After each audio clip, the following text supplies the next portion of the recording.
Muy buenas tardes y bienvenidos a esta nueva sesión del seminario de ciclo Ultreya, una iniciativa de la editorial Ultreya vinculada al IBEMIR, Institut Isabel de Villena d'Estudis Medievals i Renaixentistes de la Universidad Católica de Valencia, que tiene el propósito de acercar a la sociedad temas de historia, de cultura, desde una mirada divulgativa y ampliamente relacionada con las monografías publicadas en la editorial.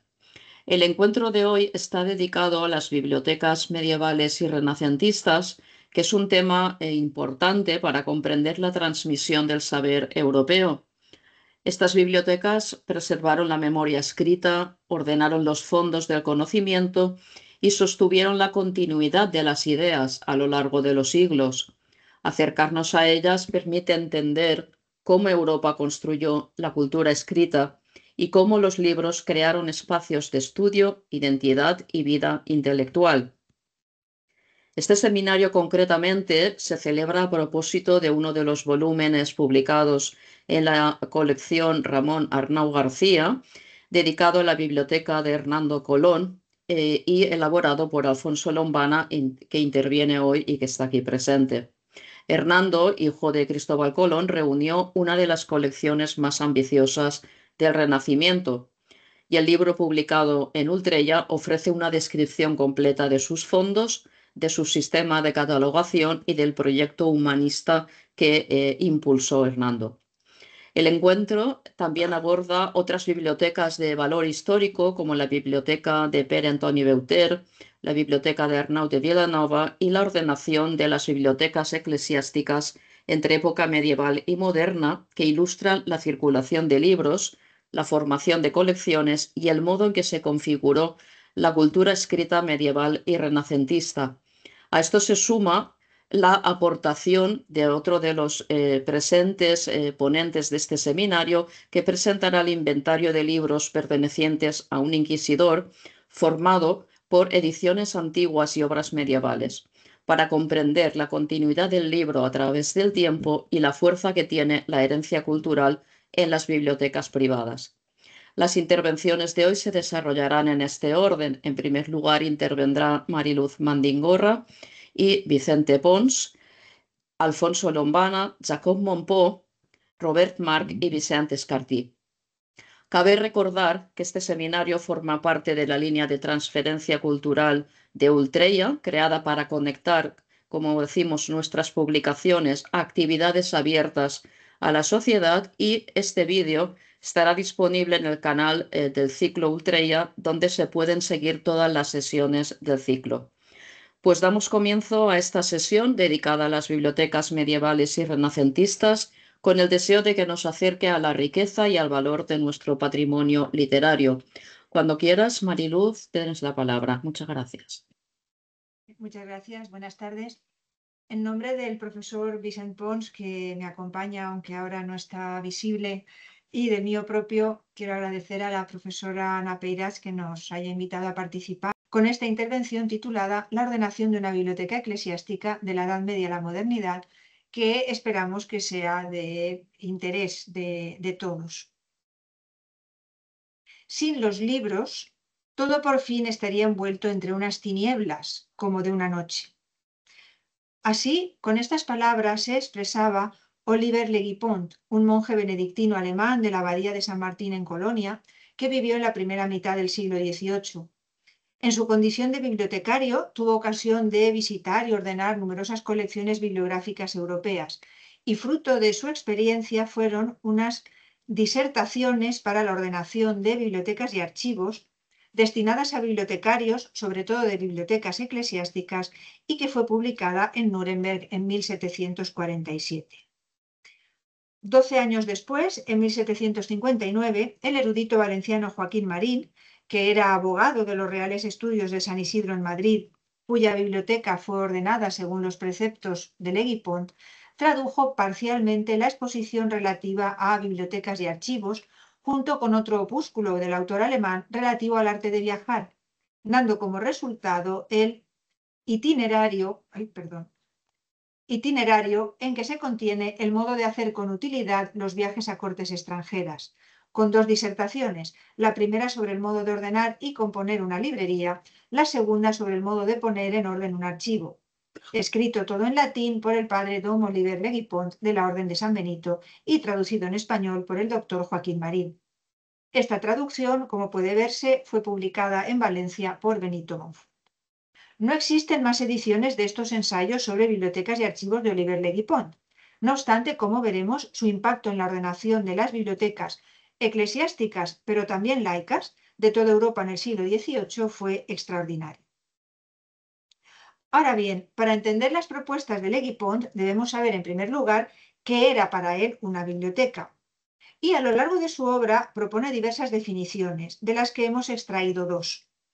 Una, que es una oficina de todo género de erudición o lugar donde se deposita una muchedumbre de libros de cada género, y otra, las bibliotecas son colecciones grandes de libros selectos distribuidos por su orden y asuntos en los estantes para el uso público de las naciones. Como vemos, en la primera definición se consideran 2 aspectos. El primero, la variedad de las obras, todo género de erudición, esto es, de conocimiento, y el segundo, la cantidad de los ejemplares, una muchedumbre de libros. En la segunda, en cambio, se señala la necesaria selección que debe hacerse entre todas las obras y ediciones disponibles, libros selectos, y la correcta ordenación de las mismas, distribuidos por su orden y asuntos. Su uso público, porque la biblioteca ha de ser accesible, y de todas las naciones, esto es, de todas las tradiciones culturales. Estos elementos se hallan en la base de las recomendaciones que propone, dirigidas a los responsables de las bibliotecas, como se ha dicho, principalmente las eclesiásticas, pero que son extensibles a cualquier colección pública o privada. Estas recomendaciones contemplan fundamentalmente 3 aspectos: las adquisiciones, la estructura y la disposición. Por lo que se refiere a la adquisición de los libros, Leguipont prima la importancia del buen criterio del bibliotecario, a quien él llama el alma de la biblioteca, a la hora de elegir. Un buen criterio que se basa en la información y el conocimiento de cuáles eran las bibliotecas más relevantes, las librerías más importantes, el conocimiento de los catálogos de bibliotecas y librerías. Aconseja también estar al día de las almonedas y de las herencias, donde se podían comprar libros de segunda mano, buscar incluso en los desechos de las librerías, sobre todo para adquirir libro antiguo, localizar obras inéditas y atender a las recomendaciones de los eruditos, porque en sus palabras, no hay nadie que tenga la fortuna de conocer por sí mismo todos los libros que necesita. Todo ello permitirá al bibliotecario no solo comprar las obras que precisa, sino conseguirlas en sus mejores ediciones. En lo que respecta a la estructura, los materiales y los espacios de la biblioteca tienen que cumplir ciertos requisitos. Requisitos de amplitud, limpieza, mobiliario, iluminación. Incluso habla de la ornamentación, porque dice que tiene que ayudar al uso de la biblioteca y al estudio, con la presencia de efigies y estatuas de los varones doctos, pinturas de temáticas relacionadas con el conocimiento y también colecciones de monedas, antigüedades, instrumentos científicos o en general curiosidades. También hace recomendaciones prácticas, como por ejemplo evitar el uso de tejidos para cubrir los libros porque acumulaban mucho polvo, y en su lugar sugiere utilizar rejas o puertas de cristal, y también propone la utilización de encuadernaciones propias de la biblioteca, puesto que proporcionan un efecto de uniformidad y de simetría, pero siempre dice él que no comporte gastos inútiles porque ese dinero siempre puede destinarse a la compra de las obras. Finalmente, nos habla de la disposición de los libros, que es el aspecto que deseamos destacar hoy. Según Leguipont, la organización del espacio es fundamental para evitar que la biblioteca se haga un monstruo de descuido y negligencia. Para ello hace una propuesta que contempla la cantidad de los libros y su tamaño, la afinidad de las materias y los espacios disponibles. Y así nos dice: se ha de atender ante todo a la situación del lugar, simetría de los cajones, conveniencia de los estantes, a la copia de los libros y se ha de observar que aquellas ciencias, artes y doctrinas que tienen entre sí mayor conexión y afinidad se sucedan mutuamente con buena y discreta unión y hagan una cierta figura arquitectónica y perpetuo círculo. Esta figura arquitectónica y perpetuo círculo en que deben disponerse los libros pueden verse perfectamente en el plano que figura en la obra original y también, naturalmente, en la traducción. De acuerdo con su propuesta, en el primero y más vistoso lugar, en el fondo, frente a la puerta de entrada, debe situarse la Biblia en cualquiera de sus versiones, junto con otros textos que puedan estar relacionados de modo directo, como pueden ser las concordancias. Si nos movemos hacia la derecha, nos encontramos con los intérpretes y comentaristas de la Biblia, mientras que si nos vamos hacia la izquierda, nos encontramos con la patrística, padres de la Iglesia, griegos y latinos, y también los concilios. Y si volvemos hacia la derecha, que ya es el sentido que vamos a seguir y es el que propone, el giro que propone Leguipont, el sentido de las agujas del reloj, nos encontramos con la clase teológica. Dentro de la clase teológica se incluyen todas las obras de la teología escolástica, los polémicos y los moralistas, los predicadores, los místicos y los ascéticos. A continuación sigue la clase filosófica, en la que hallamos, por supuesto, los filósofos antiguos y modernos, pero también los médicos, botánicos, naturalistas, los matemáticos, arquitectos, músicos, astrólogos, descendiendo los gramáticos, retóricos, poetas, filólogos y finalmente la bibliografía y la historia literaria, de la cual él dice además que puede situarse encima de la puerta de entrada. Recordemos que esta es la puerta de entrada, aquí está Janua y aquí enfrente está la Biblia. Si seguimos el recorrido, ahora ya girando hacia la izquierda, nos encontramos con la clase histórica, que incluye, por una parte, los geógrafos, heraldistas y genealogistas, los estudiosos de los documentos, monedas y antigüedades, la historia profana, la historia eclesiástica, y el recorrido se cierra con la clase jurídica, el derecho público, natural, el derecho civil o romano y finalmente el derecho canónico, que enlaza con la patrística y los concilios de manera que, según Leguipont, hacen como un perenne círculo y se dan mutuamente las manos. En realidad, esta disposición propuesta por Leguipont lo que hace es consolidar, estructurar y armonizar una tradición que revela una clara jerarquía del saber, que sitúa la Biblia en la cima, apoyada en la patrística y la teología, para descender hacia otras disciplinas que las auxilian, como son el derecho, la historia y las artes liberales. Esta tradición se remonta a la Alta Edad Media, pues ya algunos catálogos de este periodo distribuyen las obras de un modo similar. Las variantes que se van produciendo a lo largo del tiempo se derivan, como es natural, de la evolución del saber, con fenómenos como el desarrollo de los estudios de derecho canónico y civil y de las artes liberales en la Baja Edad Media, la recuperación de la literatura clásica grecolatina con el humanismo y ya en época moderna el nacimiento de las disciplinas relacionadas con la crítica histórica y los avances en el conocimiento científico. Vamos a ver a continuación dos ejemplos medievales de esta ordenación genérica, que es la que luego va a perfilar Leguipont. El primer testimonio que hemos seleccionado es uno de los catálogos más antiguos que conservamos para Europa Occidental, que corresponde a la biblioteca de la Abadía de Saint-Gall y que fue realizado en el siglo IX. Vemos que el elenco comienza con la Biblia, por supuesto siempre en la cima del saber, y sigue en una jerarquía descendente con la patrística. Las obras de Arcuino de York, no olvidemos que fue uno de los grandes actores del Renacimiento carolingio y sus obras tuvieron una gran difusión en la época. Las reglas monásticas, imprescindibles en el mundo alto medieval, las vidas de los padres, las vidas de santos y en la base el derecho y la gramática.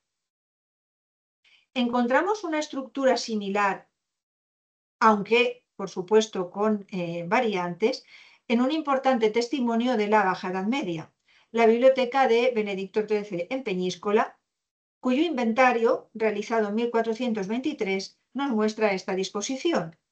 Sigue situándose en la cima de la pirámide la Biblia con los comentarios.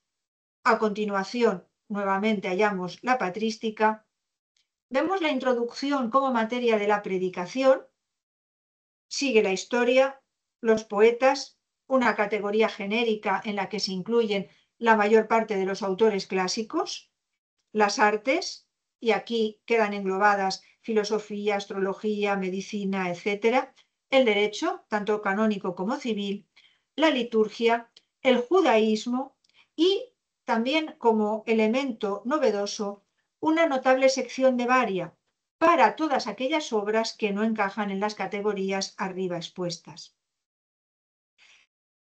En relación a los catálogos de la Alta Edad Media, se advierte la introducción de materias nuevas como la predicación y también el judaísmo, que responden naturalmente a la nueva situación de la Iglesia y en general de la sociedad a finales del medievo.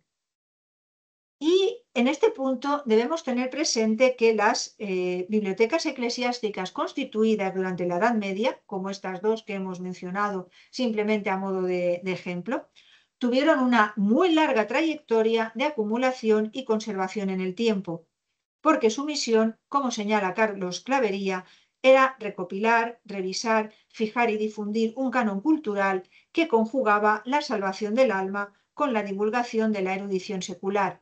Muchas de estas bibliotecas seguían existiendo en el siglo XVIII, en el momento en que vivía Legui Pont, y como veremos a continuación, como nos lo explicaría el profesor Vicent Pons, fueron reordenadas siguiendo los criterios expuestos por el autor alemán.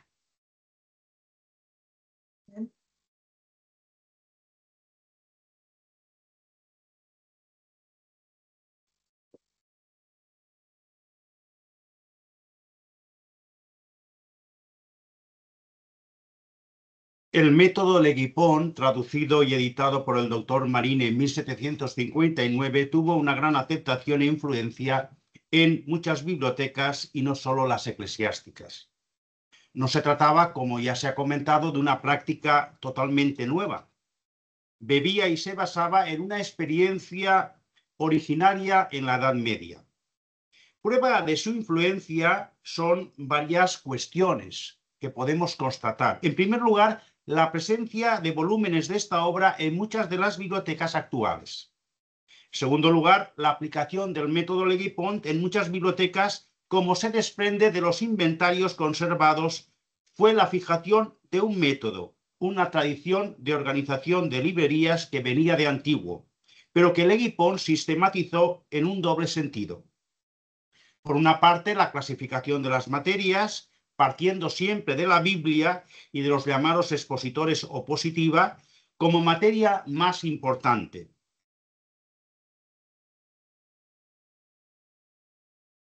Por otra, el Tratado de Legui Pont proponía cómo ordenar, colocar y signaturizar los volúmenes en las estanterías. Ya algunas bibliotecas eclesiásticas en Valencia, como las de la Catedral, el Colegio de la Presentación de Santo Tomás de Villanueva, el Colegio Seminario de Corpus Christi del Patriarca o la misma librería de la Orden de Montesa, utilizaron esta metodología propuesta por Legui Pont.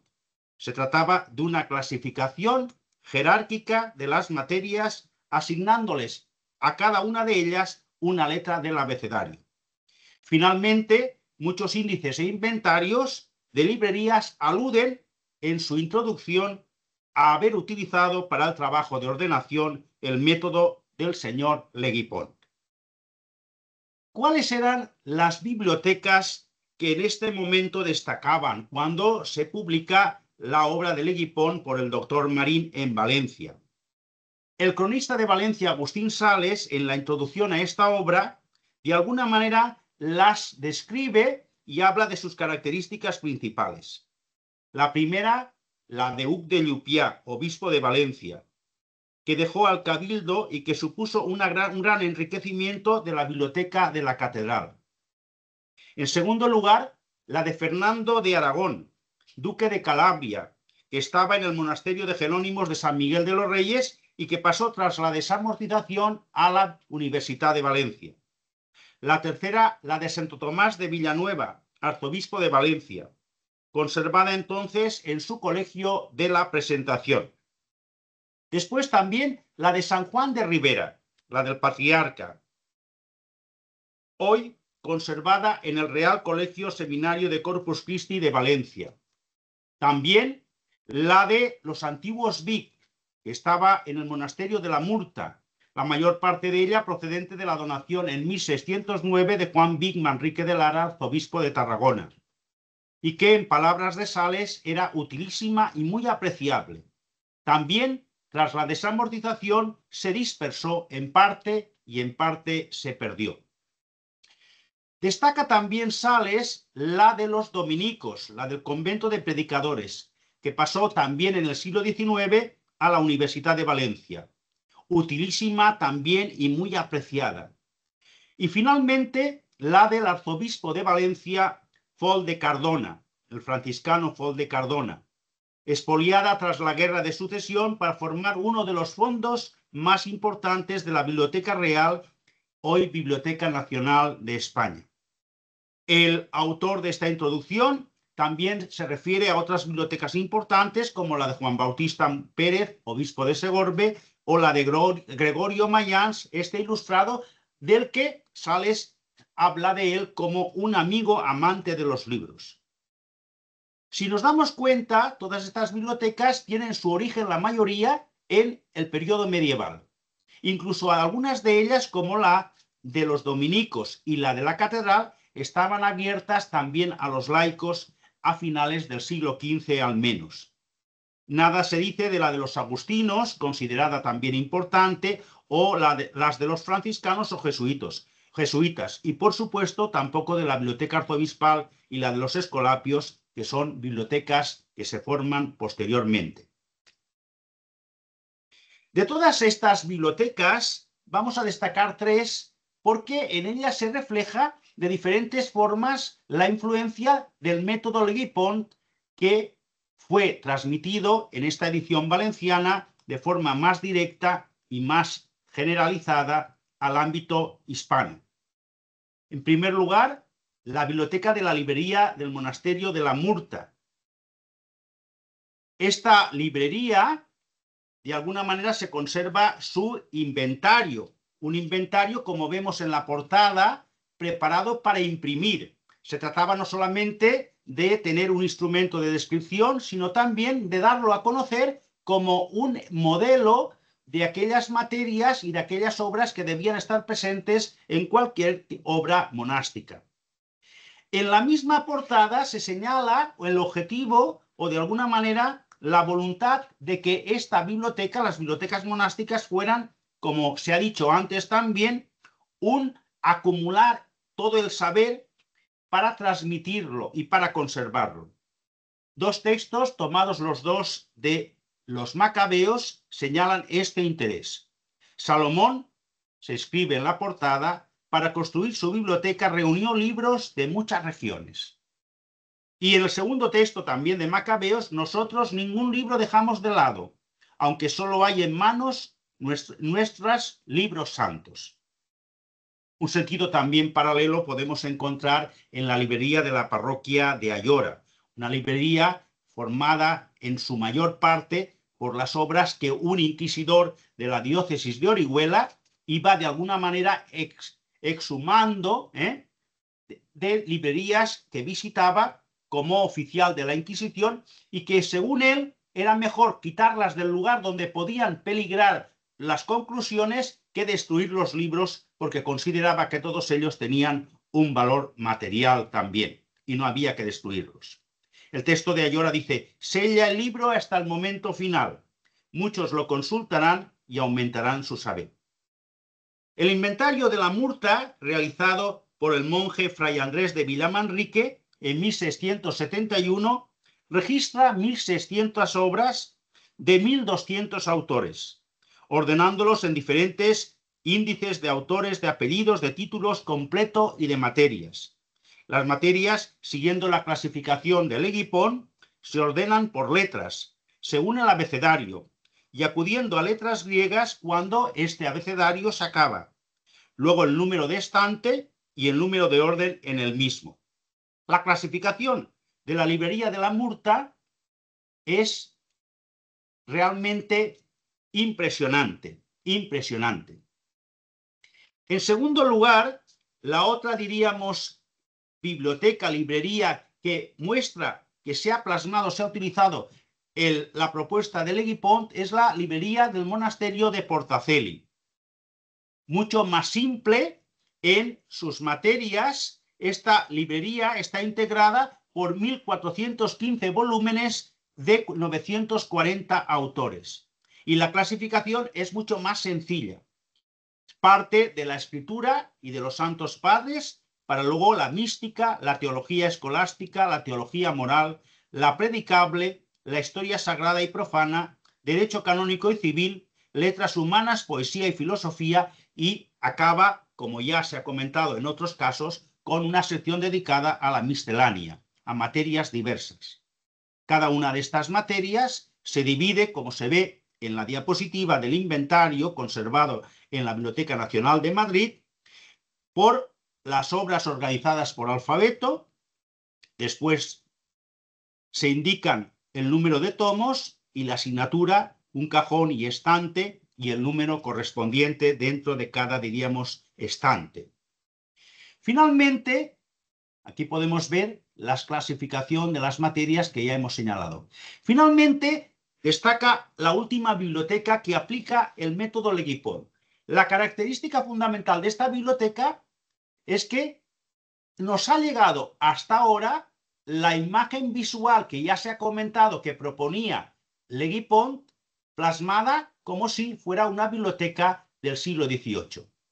La biblioteca reúne las 1990 obras que formaban la librería de San Juan de Ribera, arzobispo de Valencia y patriarca de Antioquía.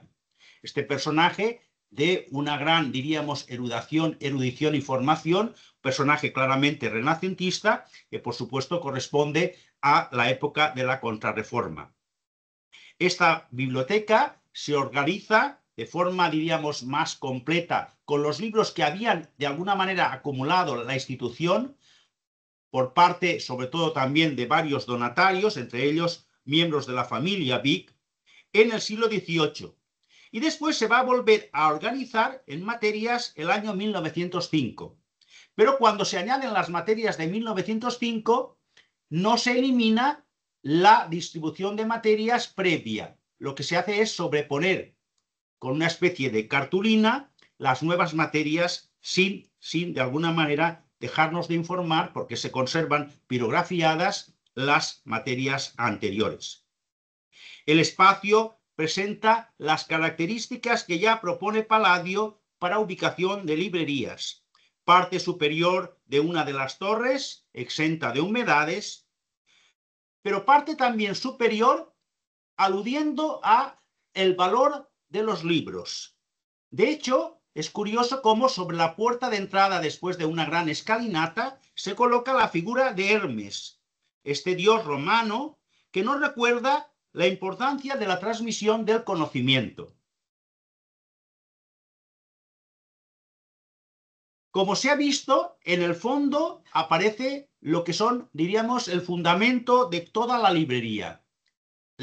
Diríamos, el libro de los libros, la Biblia, alrededor de la cual, por cierto, era un gran estudioso y un gran conocedor el propio fundador de esta biblioteca, San Juan de Ribera.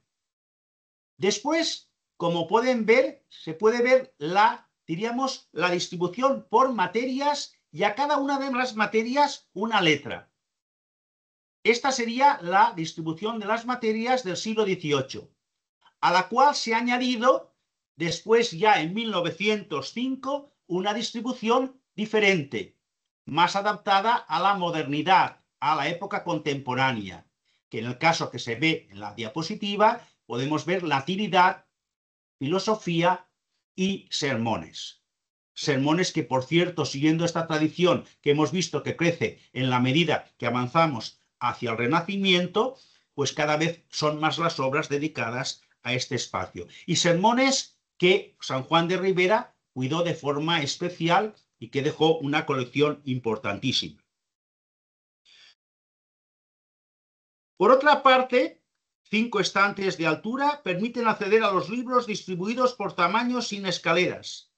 Una reja abierta permite que los libros estén ventilados. Hay una separación clara, además, entre mundo sagrado y mundo cristiano y mundo profano. Como se ha dicho ya, sobre los estantes, bustos de mártires y bustos de personas, diríamos, de la época clásica. Además, también algunas pinturas relacionadas con la mitología clásica. Todo siguiendo el método de Oliver Le Guipont, cosa que no es de extrañar, ya que la misma biblioteca del Patriarca conserva 2 ejemplares de la traducción de Marín. A cada estante y a cada materia se le asigna una letra de la A a la Z, y al acabar el abecedario, la última, diríamos, materia, se le asigna la última letra griega, la omega. Realmente es interesante poder destacar estos 3 casos de bibliotecas valencianas que, de alguna manera, desde la tradición medieval, han aplicado este método de Le Guipont y que cada una de ellas presentan características similares y complementarias. La de la Murta y la de Portacelli conservamos el inventario y nos permite ver la clasificación, pero lo importante, la más completa, es la de, diríamos, la del Colegio del Patriarca, que conservamos tanto el inventario como, diríamos, la propia, diríamos, visualización del espacio, siguiendo el método que Oliver Le Guipont recogió y sistematizó y que Marín tradujo al castellano, teniendo una gran, diríamos, aceptación, no solamente en las bibliotecas eclesiásticas, sino también en las civiles, como la de Salamanca, la Universidad de Salamanca, y también no solo en el ámbito valenciano, sino también en el ámbito hispano en general. Muchas gracias.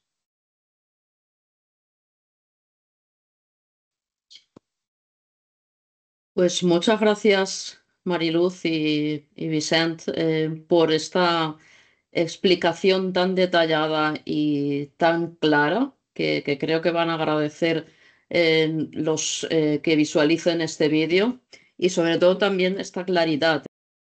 La verdad es que es una estructura muy meticulosa, muy propia de un alemán, está claro, Sí. y que tiene todo el sentido. Yo os agradezco sinceramente porque creo que estos seminarios, en primer lugar, deberían ser más frecuentes, que se organizaran este tipo de seminarios para apreciar el valor cultural de estas tradiciones o de esta forma de organizar el saber de la época medieval, y que creo que puede ser de inspiración para jóvenes investigadores, para que vean que tienen ahí un fondo, ¿no?, de materiales a su disposición y que les están esperando, ¿no?, para posibles estudios. Y vamos a continuar ahora con Alfonso Lombana, que nos va a hablar sobre la publicación del libro de Hernando Colón, que hemos publicado en Editorial Ultreya. Cuando quieras, Alfonso, y gracias.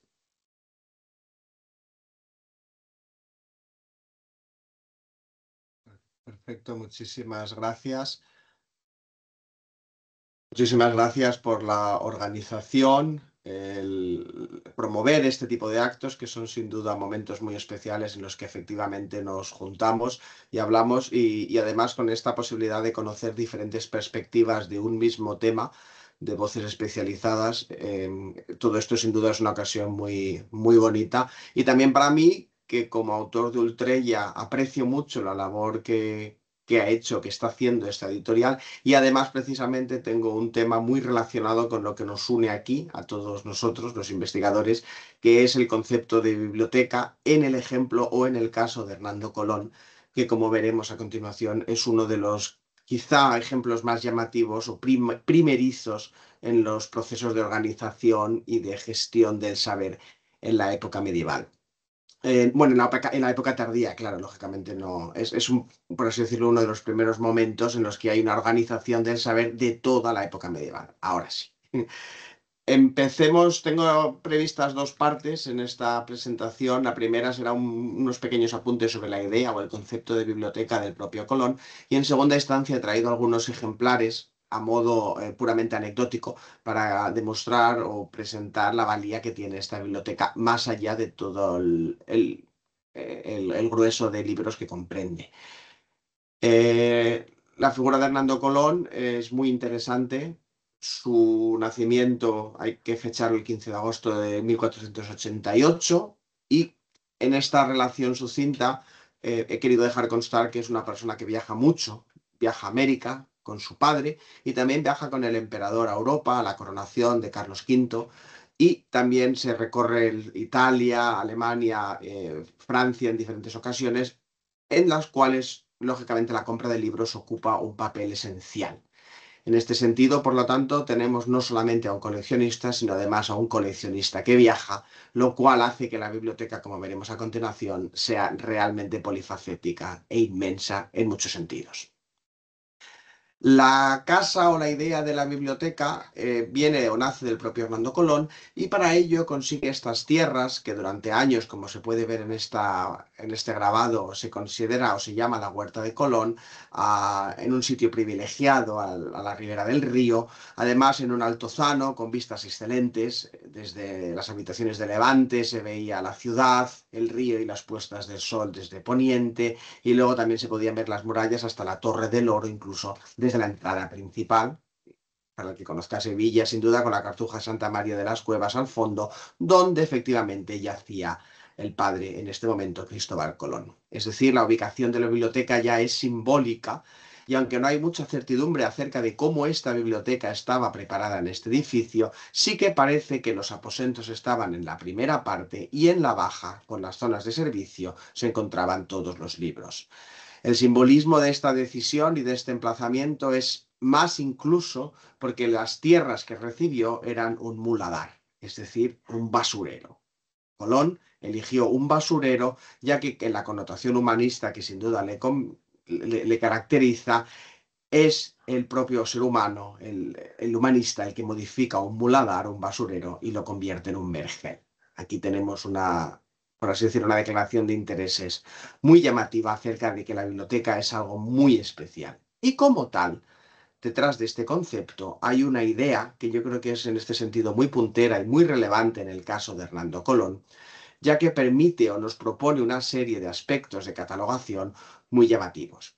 Hay que decir, antes de empezar a hablar de la idea en sí, que la biblioteca comprendía en torno a 15.370 ejemplares, es decir, no necesariamente libros, había algunos pliegos y algunas obras pequeñas, pero sí unidades que, en comparación con otras bibliotecas contemporáneas, es una cantidad ingente.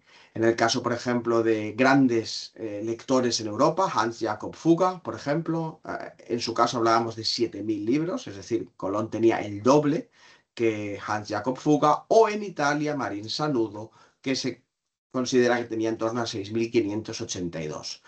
Jacques-Auguste de Thou tenía 6.000 ejemplares, o Jean Grolier unos 3.000. Es decir, los 15.370 son punteros en toda Europa y sin duda también en España, donde en estos momentos se habla de bibliotecas personales, por ejemplo, de Fadrique Enríquez de Rivera, marqués de Taifa, de 260, la Casa del Marquesado de Priego, con 309 ejemplares, o Francisco de Zúñiga, duque de Béjar, en estos momentos, 250. Es decir, tenemos que ver aquí con una cantidad de material ingente, lo que sin duda obligó a los propios bibliotecarios y al propio sistema a unificar el saber. Y a modo un poco previo a lo que hemos visto en la presentación anterior, hay un concepto de unificación que, gracias al que fue sumista, al que fue el encargado de la biblioteca, Juan Pérez, nos ha llegado hasta nuestros días. Este señor, Juan Pérez, era uno de las personas que se encargaba de trabajar en la biblioteca. Colón dispuso en su trabajo un equipo de personas a los que denominó sumistas y los organizó con un calendario laboral, con un horario de trabajo de 5 horas que iban de 8 a 11 y de 2 a 4 en verano y de 9 a 12 y de 3 a 5 en invierno. En este reglamento que redactó el propio Colón y además lo hizo llegar al emperador, a Carlos V, se preveía también una recuperación de horas perdidas en caso de enfermedad, se veía también una modificación de sueldo en los colaboradores y se consideraba que el trabajo, dado que era muy exigente, tenía un máximo pero también un mínimo. En este sentido, los maestros, las personas más expertas, podían permitirse hacer menos apuntes, mientras que aquellas personas que estaban trabajando, que estaban incorporándose a este trabajo, se podían permitir trabajar o tenían que dedicarse a trabajar algún tiempo más. Y una de estas personas, uno de estos encargados de la biblioteca es Juan Pérez, que en este texto, cuya copia se ha conservado en la biblioteca del Palacio Real, vemos una descripción sucinta de cómo era la biblioteca y nos ha desvelado precisamente la ordenación que en ella hay. Como pueden ver, las diferentes marcas que se recogen en el texto, de cuadrados y círculos, etc., se corresponde estrictamente a la catalogación de libros que el propio Hernando Colón promovía. En este sentido, el libro magno de la biblioteca, podemos considerar el más importante, es este registro B, que es un registro numérico de grandes dimensiones, en el que, como pueden ver en un poco más detallado, se recogen informaciones tan relevantes como el título, la descripción, por ejemplo, en este cancionero de coplas de mano, es decir, que se trata de un libro manuscrito, y recoge una serie de apuntes, tales como los incipits del texto, o también en qué momento fueron comprados y cuánto dinero costó. En este libro primero, por ejemplo, podemos ver a Portolano en toscano, que costó, que está en cuarto y que costó 36 maravedíes. Aquí lo vemos la nota. Es un apunte muy relevante porque no solamente nos ha conservado el contenido de muchos libros que a veces no nos han llegado, sino que encima nos ha dado una pequeña referencia acerca del precio que tenían estos libros en el mercado. Y en este catálogo, en este registro B, aparece toda una numerología que nos permite buscar en el abecedario B, que es otro de los catálogos, las entradas en cuestión de los libros, es decir, estos incipits y estas numeraciones, que por ejemplo en este detalle que les he traído aquí, se trata de poemas, obras del propio Hernando Colón. Como pueden ver ahí, Ferdinandi Colón, vari ritmi cantinelle, mano et hispanico sermone, scripti, y aquí tenemos la referencia 2059, que es el número de registro de este ejemplar. En este sentido, la numeración es estrictamente concentrada y precisa, y el registro es un registro numérico en el que las obras encuentran su espacio en la biblioteca. Sabemos que Colón en los últimos años de su vida estaba precisamente reorganizando la biblioteca, y esto nos lo demuestran detalles que aparecen en los propios catálogos colombinos, como este que yo les he traído aquí del 1013, en el que vemos diferentes números con diferentes temas.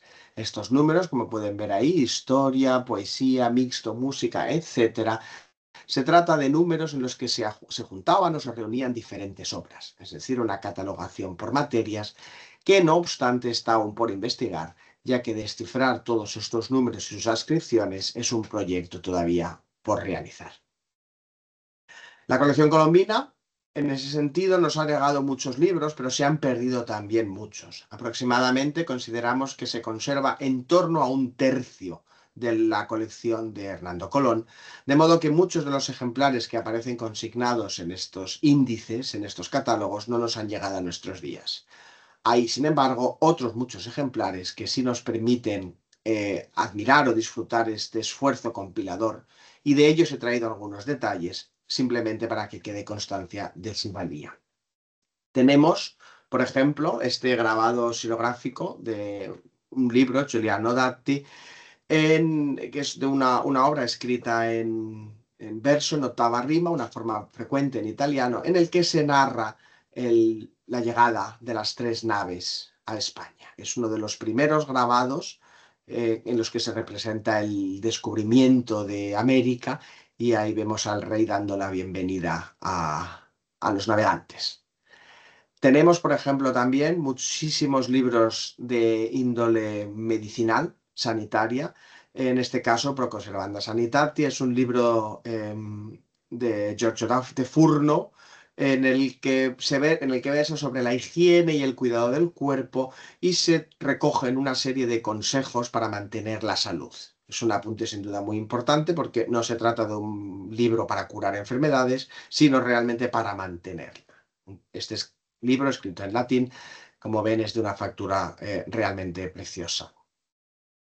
Hay libros de una importancia crucial para la historia de la literatura. Por ejemplo, este ejemplar de Las heroídas de Juan Rodríguez del Padrón, con una numeración antigua y múltiples glosas marginales, que es una traducción única y una de las primeras traducciones completas que hay de las heroídas al español. Se podría decir una de las tres que hay más antiguas, junto a la que se copió en la Historia General y en la versión atribuida a Pedro Núñez Delgado, una de las tres, por así decirlo, punteras colecciones de este manuscrito. Se trata de un manuscrito que sorprende también por los comentarios, que tienen un contenido bastante moral, de modo que permiten también una reflexión sobre la recepción de estas obras en estos momentos. Y es muy posible que la traducción fuera inspirada por la versión catalana de Guillem Nicolau. Si bien no una traducción literal, sí por lo menos interpretando o reinterpretando el catalán. Y hay que decir que la presencia de la lengua catalana y valenciana en la colección de Hernando Colón es enorme.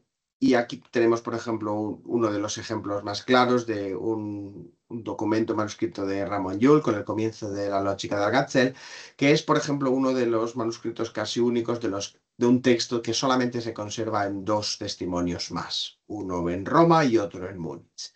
En este códice, además, es un códice luliano, hay otros muchísimos documentos, con versiones catalanas muchas veces casi únicas, y con obras sin duda muy interesantes porque son textos de legado manuscrito muy exiguo, pero que Colón sí que leyó y trabajó mucho, ya que en los informes y en los libros de catálogo que acabo de mostrarles con anterioridad, están referidos y anotados con muchísimo detalle, todos los incipits, el contenido, etc. Hay muchísima literatura contemporánea a Hernando Colón, tales como por ejemplo esta colección de Adagia de Erasmo, que ha sobrevivido precisamente por la importancia que tiene el libro. Y como vemos aquí, la nota aquí deja bien claro que es un autor condenado por la Inquisición, pero este ejemplar en concreto sí que sobrevivió las purgas y es uno de los pocos, ya que de los libros que tenía Hernando Colón relacionados con la Reforma han quedado muy pocos. De Erasmo en concreto tenía toda la colección y de Lutero tenía también una cantidad enorme de ejemplares.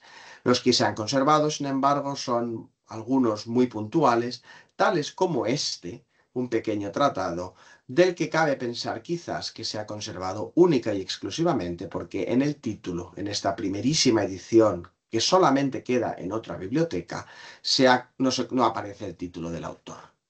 En este sentido, el tratado sobre el derecho al asilo de las iglesias no parecía suficientemente sospechoso y pasó el filtro de la Inquisición y ha llegado hasta nuestros días. Como digo, solamente se conoce una única copia más en la Biblioteca Nacional de Baviera. Hay muchísima literatura contemporánea, tales como por ejemplo la continuación de la historia de Florimond, literatura francesa de caballería, con esta factura preciosa de grabados, y son libros comprados en Francia también por el propio Colón. Tenemos naturalmente clásicos de la literatura, tales como este ejemplar de Petrarca, una colección de triunfi, los triunfos alegóricos del amor, castidad, muerte, tiempo y eternidad, con una factura realmente trabajada. Es un texto bastante antiguo, fechado en el propio manuscrito en 1405, por lo tanto es de suponer que pudiera ser algunas de las partes anteriores incluso, y en el gusto de la época de reproducir la capital con el retrato de Petrarca, como ven arriba a la izquierda.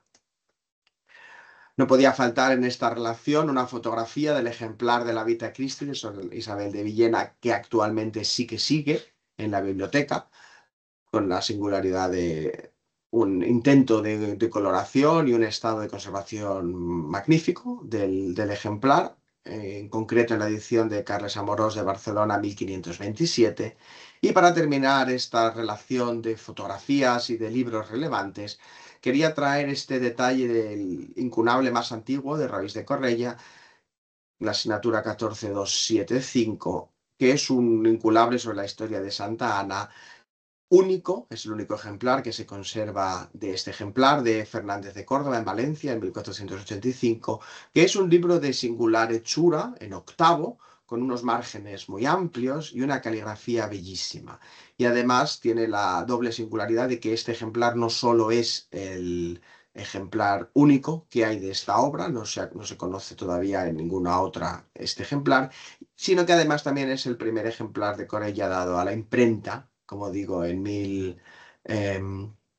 1485, que demuestra también lo avanzadísima que estaba la biblioteca o la imprenta en Valencia en estos años, ya que el desarrollo y la resolución de los tipos es realmente fascinante. El estado, como pueden ver además, es prácticamente como si hubiera acabado de salir de la prensa. En este sentido, estos y otros de los libros son los que yo he tratado en esta monografía sobre Hernando Colón y la Biblioteca Colombina, que ha sido publicada con los criterios de una editorial como Ultreya, yo creo de gran valía y de gran importancia académica, y también en su versión en abierto, en HTML y descargable en PDF, que se puede hacer desde este QR, con la vocación naturalmente abierta de difundir, de dar a conocer y de compartir con todos estas investigaciones tan profundas y muchas veces tan necesarias. Muchísimas gracias por su atención y enhorabuena otra vez a Ana Perach por la organización de este seminario. Pues muchas gracias a ti, Alfonso. En primer lugar, por esta exposición que ha sido muy clara también, como la exposición que hemos visto anteriormente. La claridad yo creo que se va a agradecer para quienes no estén familiarizados con los temas objetos de estudio. Y la felicitación te la tengo que dar yo a ti, sobre todo por el rigor académico y científico que se ha desplegado en este volumen de Hernando Colón en la editorial Ultreya y que espero que sea del gusto de muchos de los lectores que puedan descargarlo, y de hecho es uno de los libros más descargados dentro de la editorial Ultreya. Creo que lleva como unas 1200 descargas ya. Vamos a continuar con Jacob Monpó. Cuando quieras. Gràcies. Hola, moltes gràcies, Anna. Se sent bé? Perfecte. Moltes gràcies, Anna, per donar-nos la possibilitat de participar en aquest tipus de seminaris que crec que són molt, molt interessants. Jo en la meva intervenció el que faré serà parlar, exposar una mena de projecte que encara està en una fase primerenca, podríem dir, però jo crec que resultarà interessant, resultarà profitós tant per als investigadors com també per al públic general, com veurem, i jo crec que és un projecte que podrien dur a terme des de l'IBEMIR amb calma i amb temps, com demanen aquestes coses, però jo crec que seria interessant. És un projecte que tracta sobre la biblioteca de l'inquisidor Ignasi Llorenç, i llavors, abans d'explicar el projecte en si, explicarem qui va ser Ignasi Llorenç molt breument. Ignasi Llorenç és fill d'una família catalana benestant de Tarragona. El seu avi era Josep Llorenç, doctor en dret, va ser tinent del regiment de Sant Jordi de Barcelona i lloctinent de governador de Tarragona.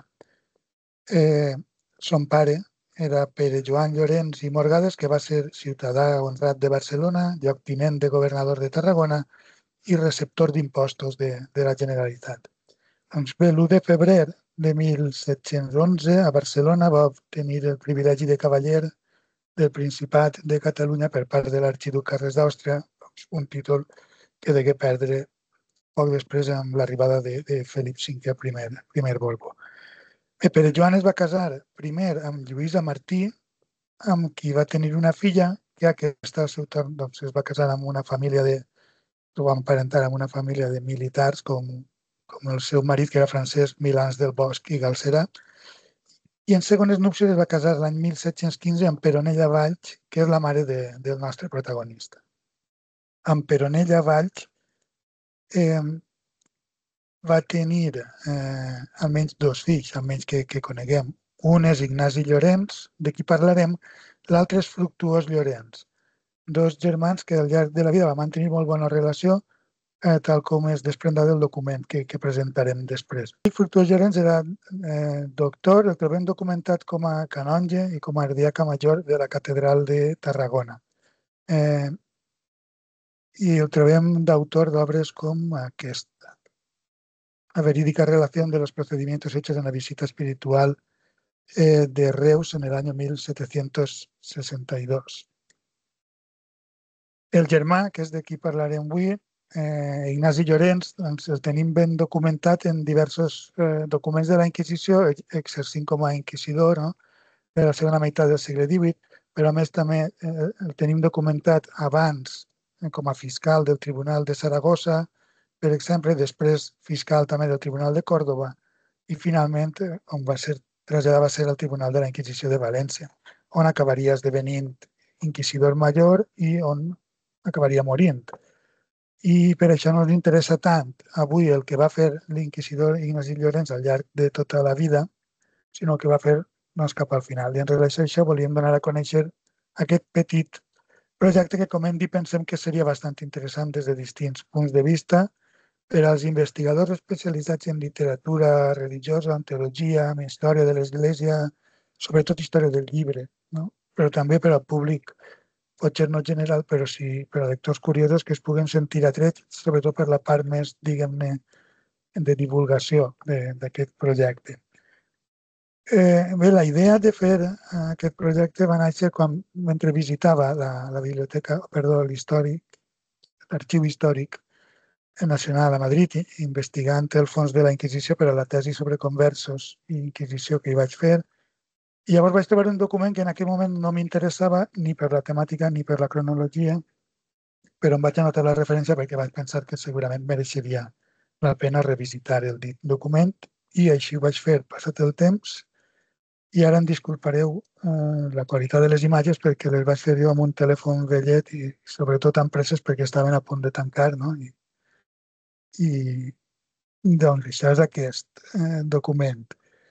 L'inventari, almoneda i definició d'alma del difunt senyor Ignacio Llorenç. L'expedient conté el testament d'Ignasi Llorenç, que el va fer l'any 1777, i de la lectura d'aquest document podem determinar que hi hagueren 3 grans beneficiats del testament de l'inquisidor. Ignasi deixa bona part dels seus béns al seu germà Fructuós, com hem parlat, que tot i que era bastant major, doncs va morir, el va sobreviure. Però també a la catedral de Tarragona, on el mateix Ignasi va ser també canonge.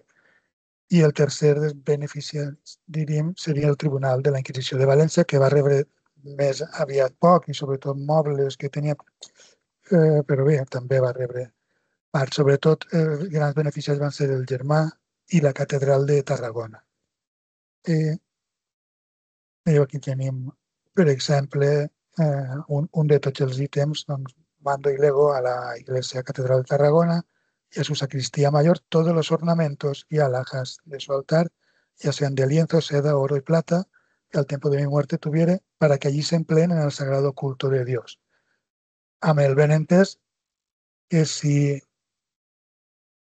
no podia ser per a la catedral, doncs que arribara al seu germà, no? Com també ho dirà amb tot el que li dona al seu germà, que si el seu germà mor abans que ell, doncs que passi a la catedral de Tarragona. No va ser el cas. Com dic, va morir primer Ignasi, per tant va heretar bona part el germà. Por ejemplo, así mando y dejo al expresado mi hermano, nos ha tallado un poco la imagen, un relicario pequeño que tengo con guarnición de plata y cristal, un relicario, doncs, amb el lignus, no? Amb la Sagrada Cruz. També relíquies de Nostra Senyora, de Sant Josep, de Sant Joaquim. En fi, a part del que parlarem avui, que és de llibres, també podríem fer com un paral·lel d'altres ítems que van anar a parar a altres llocs, com per exemple nombrosos quadres, pintures, traçades per un catedràtic ja m'hi gira el nom, de l'Acadèmia de Sant Carles. de l'època, anava tassant les pintures de l'inquisidor Ignasi Llorenç. Però de tots els documents que conserva l'expedient, segurament el que més ens interessa és l'inventari de béns mobles de l'inquisidor, doncs cadires, taules, prestatgeries, ratifells, com hem vist, relicaris, roba, animals, joies, pintures i, sobretot, llibres. En l'inventari ens aporta 817 títols que devien conformar els més de 1.000 volums de la biblioteca de l'inquisidor. Llavors, veiem quin tipus d'informació ens aporta l'inventari, que, doncs, com sol passar en aquests casos, és una informació que ara, passat el temps, no ens agradaria que haguem perdut una mica més el temps anotant allí, però bé, amb el que tenim ens conformem. Per exemple, de Sant Jan Damascè, òpera en tamany, folio, grecolatino, antiguo, en una libra. És a dir, sol aportar-nos la informació de l'autor, el títol accidental, diguem-ne, de l'obra, el format, que és interessant, després l'idioma de tant en tant, però també interessant quan explica que és antigu. No? La majoria no són antiguos, ja ho veurem, però bé, és interessant també, a més, que faci una referència per a intentar acotar quina edició podria ser. En aquest cas és complicat, no? Intentar saber quina edició era aquesta de Sant Joan Damascè, però en altres sí que ens ajuda tant les característiques físiques com la resta de xicotetes indicacions, com el format, per exemple, a saber quina edició podria ser. Però, clar, en edicions, o sigui, en obres que se n'han fet moltes edicions, és impossible.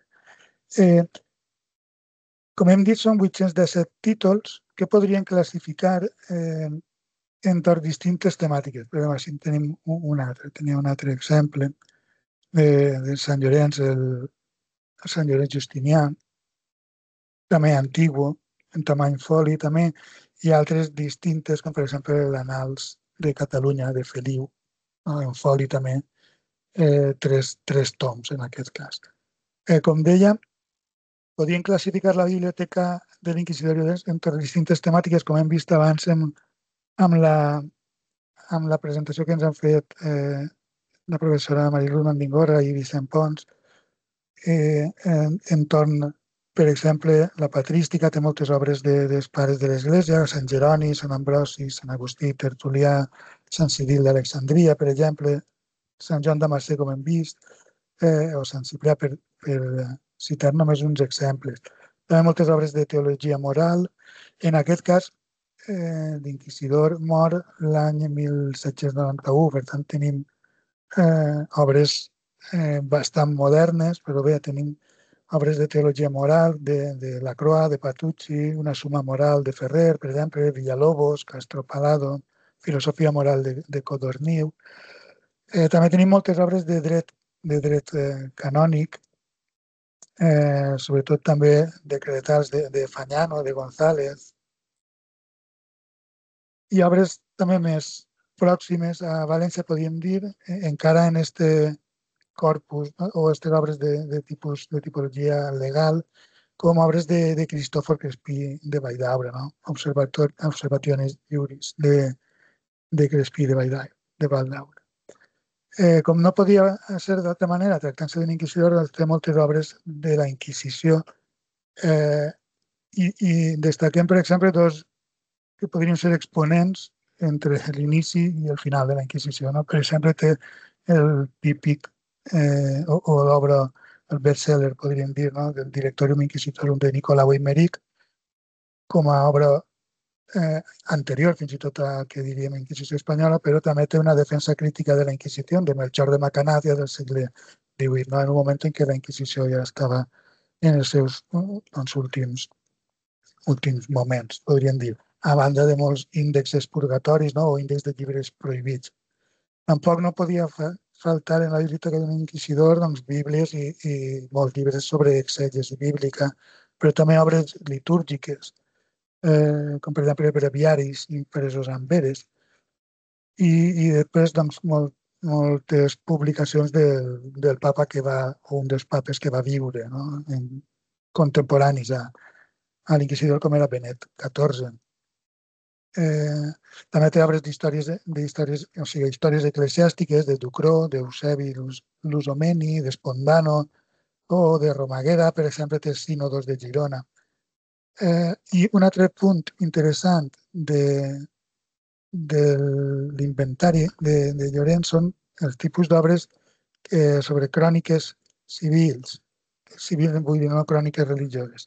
I en aquest sentit destacaríem el de Regno Itàlia de Sigoni, el que hem vist de Feliu, Annals de Catalunya, o Expedició de Catalanes i Aragoneses de Moncada, Memòries històriques del Condado de Barcelona, però també Història de la Conquista de Mèxico, de Solís, una història de Teodosio, o Làgrimes de Barcelona, de Rocabertí, per exemple, però també té relacions,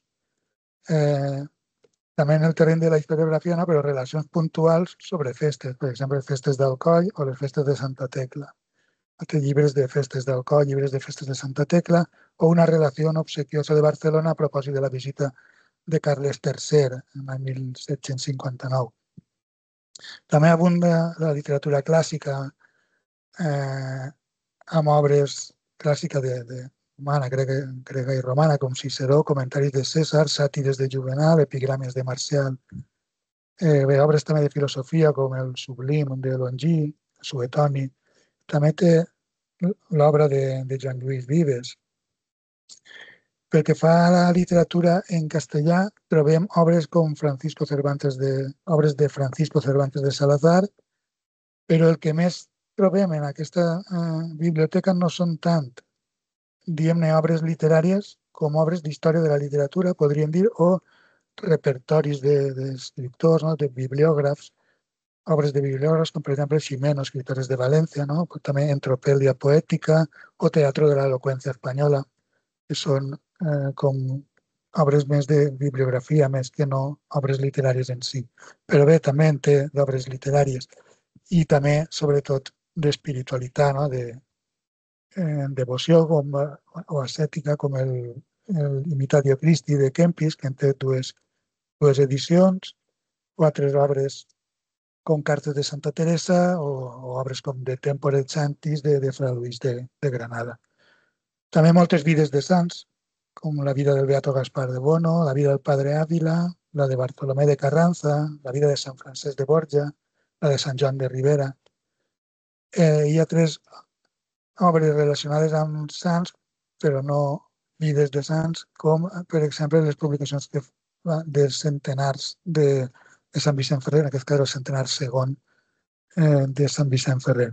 També té molts sermons, un apartat bastant extens de sermons dedicats a l'oratòria i moltes obres també podríem dir, de filologia o de diccionaris, millor. Per exemple, el Calepino, el Diccionari de Lengua Castellana, Diccionari de Ciencias y Artes, Diccionari Bíblic, per exemple, Diccionari Històric, Diccionaris de francès, d'italià, de portuguès, la prosòdia latina de Rebollida o un manual d'ortografia castellana. També té un conjunt destacat d'obres miscel·lànies. També sobre el projecte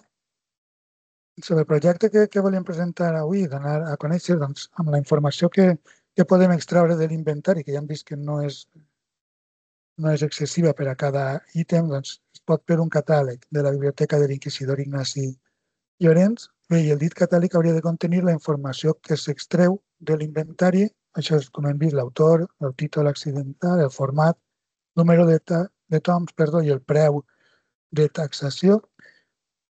I bé, en aquells exemplars que, o bé per data o bé perquè es tracta d'una edició única, haurien d'oferir tota la informació bibliogràfica disponible amb el preu d'impremta, el títol normalitzat i tot apareix en la porta, tota la informació que puguem aportar. Els exemplars que no podem definir quina edició es tracta haurien d'intentar oferir sempre indicant-ho, o sigui, indicant-ho que no és la mateixa edició que tenia, l'edició més propera, anterior a la mort de l'inquisidor. Perquè si convertim el dit catàleg en un format virtual, doncs sempre que sigui possible podem afegir l'enllaç a repositoris institucionals que tinguin allotjat el llibre en format digital com repositoris d'universitats, de biblioteques o d'altres institucions que ens permeten aquesta transferència de coneixement. Per exemple, un segon que tinc aquí. A l'entrada de Mateu Llorenç Mateu i Sans, perdó, que era de Regni Valentina, en foli, un tom, venut o traçat, millor dit, en una llibre i 10 sous. Podem enllaçar-lo a un repositori com el de biblioteca virtual, que al seu torn ens remet, ho tenia així, al seu torn ens remet, en aquest cas, al fons antic de la Universitat de Granada, on podríem accedir a l'exemplar en digital, no? I poder fer una ullada. Aquesta tasca, fins aquí, per si ja és rellevant. No? Un catàleg sempre és una eina valuosa per als investigadors, però encara podríem afegir més informació, i és que l'expedient conserva també l'almoneda, o sigui, el registre de l'almoneda, o sigui, la subhasta pública dels béns de l'inquisidor, de manera que podem saber qui va comprar cadascun dels llibres de l'inquisidor. Aquesta informació, per tant, també la inclouríem també al dit catàleg, perquè pensem que pot ser interessant per a futures investigacions. Segurament el nom del 90% dels compradors a dia d'avui potser no aporta massa informació, però pot ser algú que estigui estudiant sobretot qüestions d'història material o individual de cada llibre, o per a completar l'historial de propietaris d'algun llibre que ha anat a parar a una determinada biblioteca, per exemple, doncs podria ser interessant. Per exemple, entre els compradors trobem eclesiàstics, estudiants, advocats o llibrers. Per exemple, si voleu el document, perquè veiem el tipus d'informació que ens dona. Per exemple, aquesta a don Juan Bautista Falcó ens van donar aquest llibre del número, ja us he dit que la qualitat de la imatge, el número 340. Ens podríem anar al número 340 a veure el títol complet o tota la informació que ens aporta allà del títol. Doncs tenim tots els compradors, quin número d'ítem de l'inventari van comprar i el preu que el van comprar, que no sempre és el mateix que el preu que el van tassar.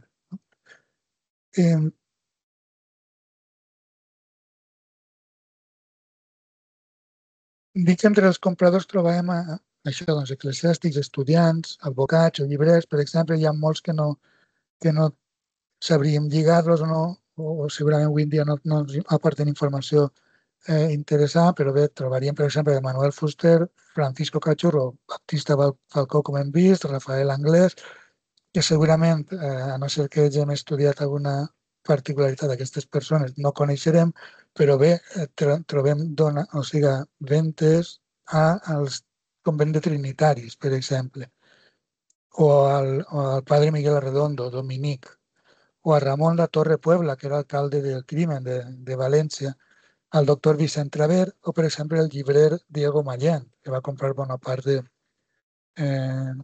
la biblioteca de l'Inquisidor. Per tant, crec que combinant totes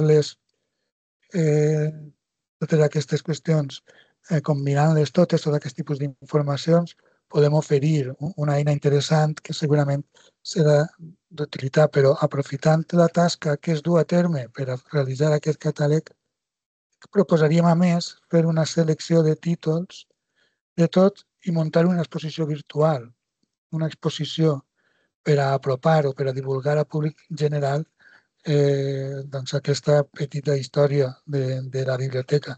Una inquisició que podríem utilitzar d'exemple, o dir, us mostro amb un exemple com podria ser. Per exemple, aquesta és una exposició virtual que vaig fer amb els alumnes, o que estava encara provisional, amb els alumnes de la Universitat d'Alcalá de Henares, sobre com un passeig virtual per la literatura catalana, des de Llull fins a Irene Solà, passant per tots aquests autors. Per exemple, si anem al Vita Christi, en aquest cas, ens pareix petit text d'Isabel de Villena i un fragment de l'obra. En el cas de l'exposició virtual que hi faríem per al catàleg de l'inquisidor Ignasi Llorenç, ens posaríem una portada del llibre amb una informació bibliogràfica i un text informatiu per apropar al lector i al visitant d'aquesta exposició virtual la tasca que hem fet del catàleg, però d'una manera més divulgativa. I espero que us hagi agradat l'exposició, però espero que us agradi més el projecte quan estiga acabat. Moltes gràcies.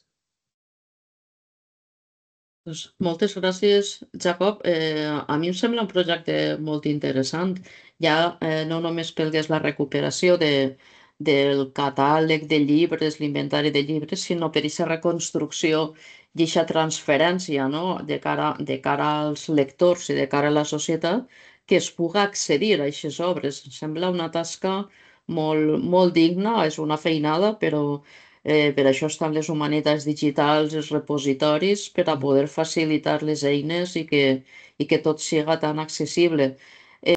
I ara anem a continuar amb la intervenció de Robert March, que en esta ocasió ens parlarà sobre Arnau de Vilanova, la seva biblioteca i d'altres temes que tinguen a veure amb la biblioteca.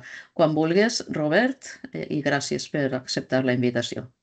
No, moltes gràcies i bona vesprada i de veritat, Anna, gràcies per haver-me convidat a aquest seminari divulgatiu amb el títol tan suggeridor com Llums i ombres del saber i felicitar-te de cor per tota la tasca que dus a terme des d'Utreia, d'acord? Aleshores, en aquest sentit, com ha dit la companya Peirats, m'agradaria parlar-vos una miqueta sobre la biblioteca d'Arnau de Vilanova i alhora també sobre d'altres textos que sincerament m'acompanyen els darrers anys.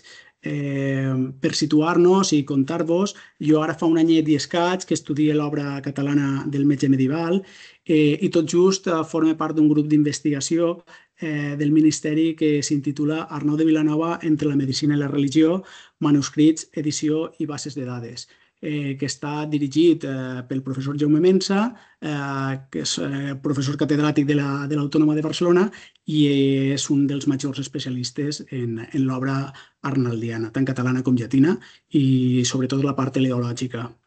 El meu interès en Arnau de Vilanova principal rau en l'obra espiritual, escrita en català, i bé, com sabeu, o allò que és més conegut pot ser del metge medieval és tot just això, la seva vessant de metge, d'acord? De fet, ha estat definit per Paniagua, Fou, com el metge més important de l'Europa medieval i això implica també dins la Corona d'Aragó i per situar-lo cronològicament allà a les acaballes del segle XIII i inicis del XV.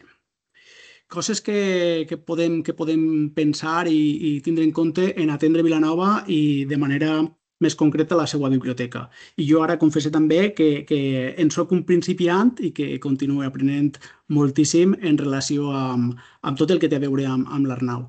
La seva biblioteca podríem dir que ens pot donar bona informació des de diferents punts de vista i en aquest sentit, no únicament pel que tindria a veure amb el contingut, és a dir, no únicament pel que pot afectar als llibres, als volums o allò que per biblioteca com a col·lecció s'entén, sinó també el conjunt d'eixos textos en relació amb la transmissió del saber i seria un saber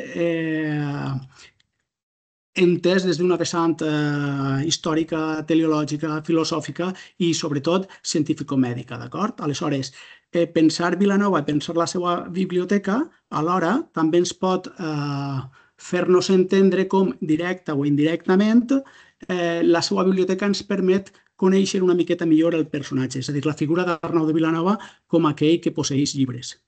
Ja hem dit, fou un metge molt important, però també és veritat que encara, al meu parer, hi ha aspectes que poden ser una miqueta desconeguts, com per exemple, en la seva vida, sobretot en els darrers anys de la seva vida, ell va dur a terme unes accions o unes tasques que podríem definir avui en dia com a diplomàtiques, això sí, on no va deixar de banda el fet de fer prevaldre els seus interessos, d'acord? Des d'una vessant política, teològica i sobretot insistir en com d'important era per a ell que Jaume II el Just i Frederic de Sicílies, dos germans, tingueren un paper important en la corona d'Aragó, en Europa, en l'Europa medieval i en tot allò que la cristiandat volia significar.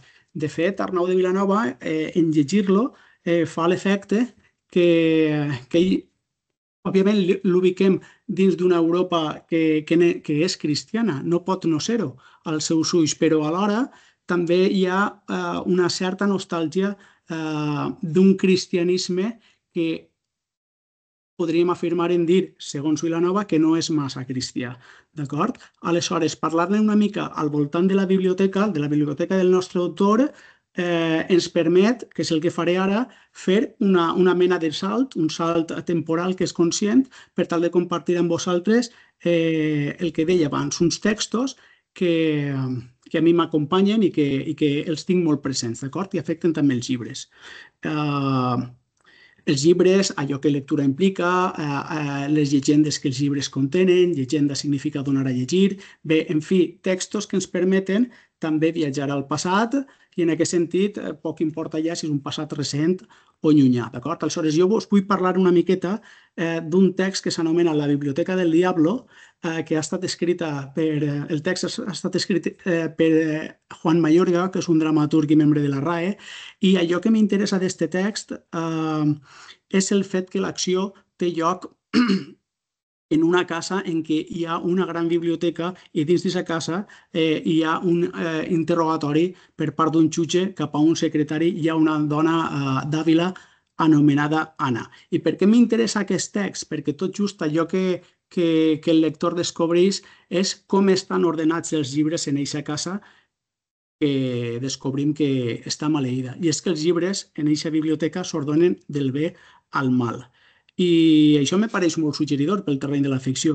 Més suggeridor és encara el fet que el primer llibre és el llibre de Job, del llibre de Job, i el darrer és un llibre que s'anomena Pesadilla, malson, Pesadilla en castellà, i que sembla ser el personatge el diari del personatge femení.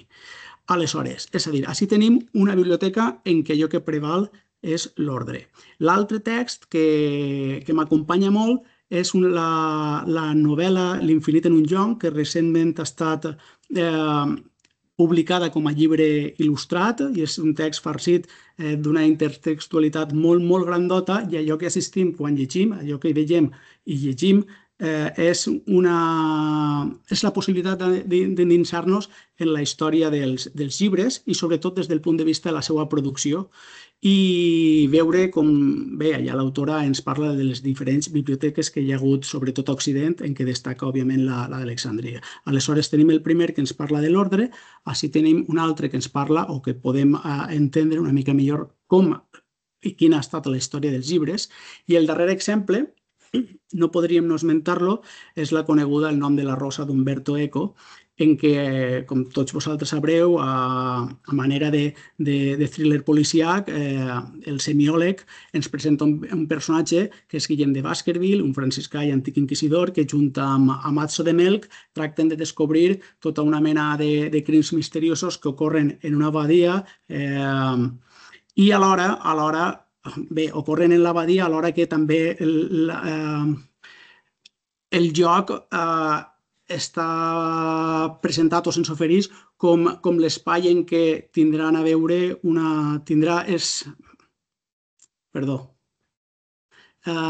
es reuniran allà una sèrie de religiosos de diferents faccions religioses per tal de resoldre diferents disputes teològiques, principalment entre els franciscans i el papa. D'acord? Aleshores, dins d'esta trama, a més, o junt amb aquesta trama, suma la possibilitat que ens ofereix l'autor de poder estar a l'aguait i plantejar-nos i reflexionar o rumiar sobre la possibilitat de l'existència del segon llibre de la poètica d'Aristòtil que hauria dedicat a la comèdia i que tant en la novel·la d'Eco com l'adaptació cinematogràfica posterior hom descobreix que allò bé, vull dir que el fet de l'existència d'aquest llibre, però sobretot de la seva lectura, allò que fa és acabar assassinant els possibles lectors gràcies a una estratègia de l'abat, de Jorge Bustos, qui alhora rep el nom com una mena de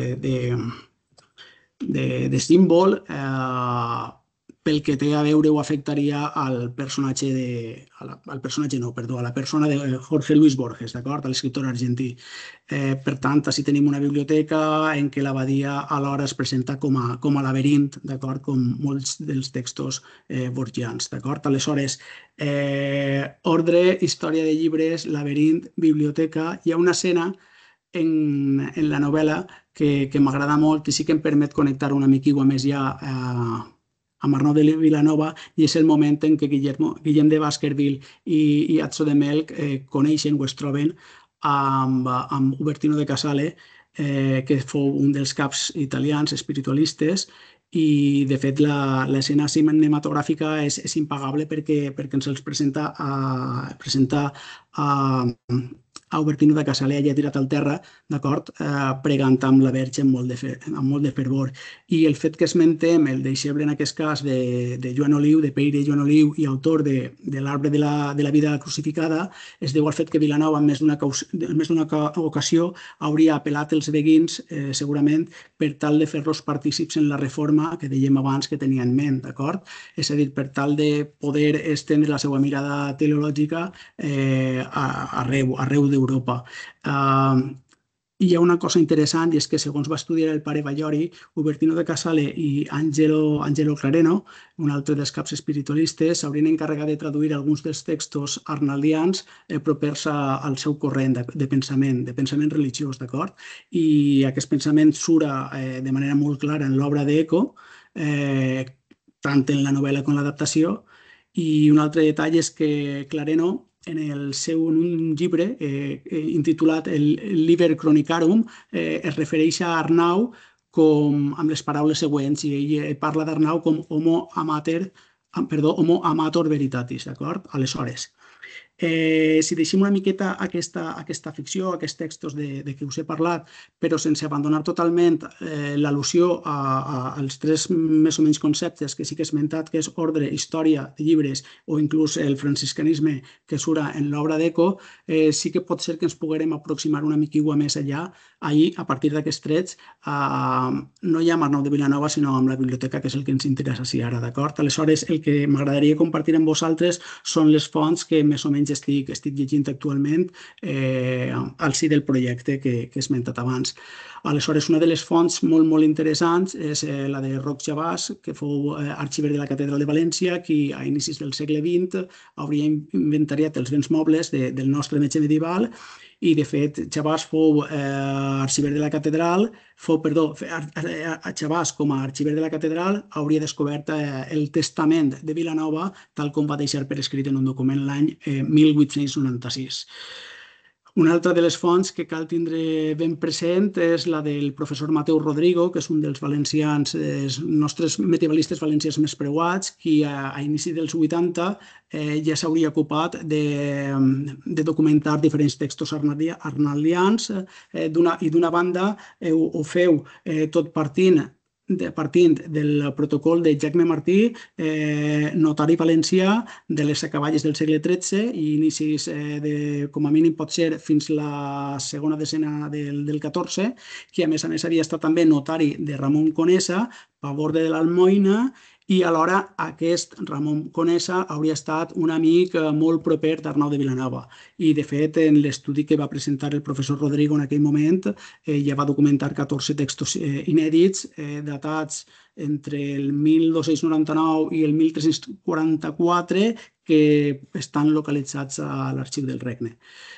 Una altra de les fonts molt interessants i sobretot dues fonts de gran interès per estudiar o aproximar-nos a la biblioteca de Vilanova serien els estudis de Joaquim Carreras i Artau, i després també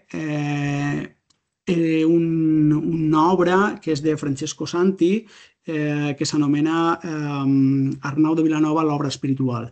D'acord? Aleshores, anem per passos. Joaquim Carreras, en Analecta Sacra, parla de la llibreria. I és molt interessant que parli de la llibreria perquè ella ja el que fa és reflexionar si més o menys, si el terme biblioteca podria conjuminar-se ben bé a allò que posseïa Arnau. I ell parla de llibreria en la mesura en què Arnau sembla que no va tindre mai un espai on poder contindre tots els seus llibres, o com a mínim de manera ordenada. Per això vos citava abans l'altre text, perquè em cridava l'atenció. Aleshores, més enllà d'aquesta anècdota, de si convé parlar d'una llibreria o més aviat d'una biblioteca, el que sí que està clar és que siga el que siga el terme, era una biblioteca ben copiosa, amb més de 200 còdecs, i podria equiparar-se, segons he llegit, amb allò que podria en el seu moment posseir el monestir de Ripoll o la catedral de Vic. És a dir, que la col·lecció de llibres d'Arnau era molt, molt nombrosa, d'acord? I el que fa en el seu estudi Carreras i Artau és una mena de catalogació o separació per tal d'entendre quins serien les fonts dels fons del conjunt de textos arnaudians, bé si eren propis o aliens. Tot això sense deixar d'insistir com ens els hem d'imaginar com repartits o uns damunt dels altres entre altres objectes o dins de caixes o a l'interior de diferents baguls. Aleshores, podem parlar-ne de documents arnaudians i allà trobaríem, jo ara només citaré o en pareixin cèntims al respecte, és a dir, el testament, cartes de privilegis, cartes papals, escriptures, documents notarials, documents que recull, documents en què ha presentat allà les seues obres per lliurar-les a Climent V. Després també tenim edicions manuscrites, fulls, quaderns en blanc, fulls i quaderns en blanc, fulls preparats pot ser per a estar disposats a l'escriptura, i alhora molts exemplars, ens diu Carreras i Artau, molts exemplars duplicats, triplicats, quadruplicats de qualsevol obra, volums, inclús sense enquadernar, posa de relleu el volum Estufidelis, volums il·luminats. Molt interessant és també el fet que poguera posseir un fons oriental i un fons occidental. Del fons oriental, òbviament, no tan nombrós, però ja hi haurien còdecs àrabs, hebreus, grecs, els sinònims, que era una obra siríaca de Johaneim ben Ishaq, una càntica, pot ser d'autoria d'Avicena, d'acord? Diferents bíblies, còdecs de controvèrsia antijudaica, i, per exemple, aquests còdecs, el que falla l'autor, Carreras i Artau, és reflexionar si els còdecs de controvèrsia també tindrien, i sembla que sí, certa relació amb la vessant espiritualista dut a terme per part de Vilanova, d'acord? El fons occidental de què us parlava abans, i així trobaríem obres en llatí, però també moltes obres en vulgar, i moltes d'aquestes en vulgar, i sobretot obres catalanes haurien estan desaparegudes. Aquest fons contindria al voltant d'uns 150 manuscrits en llatí, pot ser una quincena de catalans i unes altres entre 17 i 20 obres arnaldianes. I com deia, moltes d'elles desaparegudes, les en vulgar. Obres científiques i mèdiques, també de caire teològic, obres de Galè, tant autèntiques com apòcrifes, altres textos de caire joaquimític, també autèntics com apòcrifs, segurament, obres d'Hipòcrates, textos astrològics, és a dir, una biblioteca molt, molt completa, ja dic biblioteca o llibreria, si agafem el consell que ens dona aquest autor a l'hora de parlar-ne sobre els llibres de Vilanova. Per descomptat, un fons religiós i filosòfic, amb textos de Tomàs d'Aquino, de Consolatione de Boesi, un munt de llibres escripturístics, el Cant dels Càntics, proverbis de Salomó, llibres místics, en fi.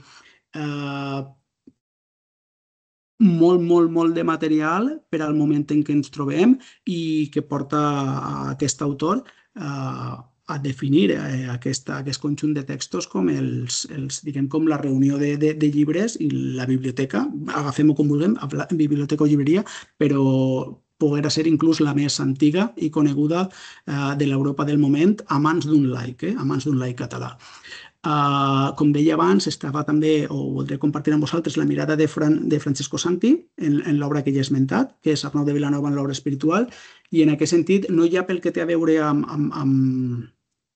amb el catàleg o que més o menys us he tractat de dibuixar, sinó en relació a com aquest text ens permet entendre, com dic, la biblioteca per descomptat, però sobretot els darrers anys de vida de l'autor en el seu moment més espiritualista, d'acord? Aleshores, en llegir l'obra espiritual, allò que assistim és a la darrera etapa, sobretot, vull dir, treballa tot el context arnaudià, però sobretot, o com a mínim és aquella part que a mi més m'interessa, la dedicada a la vessant més espiritual, d'acord? I pel que us he compartit i per altres treballs que duc a terme d'Arnau, és com si llegir-lo, no? És a dir, pensar la seva escriptura sempre ens fa com situar-nos en el vell mig d'una frontissa en què estem a mig camí entre la ciència i la religió, tot entenent, això sí, tot entenent que no hem d'evitar caure en la tentació de pensar que quan Arnau de Vilanova fa ciència està fent una altra cosa que no sigui ciència. Quan ell fa ciència, fa ciència. Quan fa de teòleg, fa de teòleg. És a dir, quan fa de metge, no fa de teòleg. I això pot ser, o a l'inrevés, però podrien caure en entendre'l com que els seus textos o la seva escriptura és molt més permeable que ho és, i tot indica que no és així.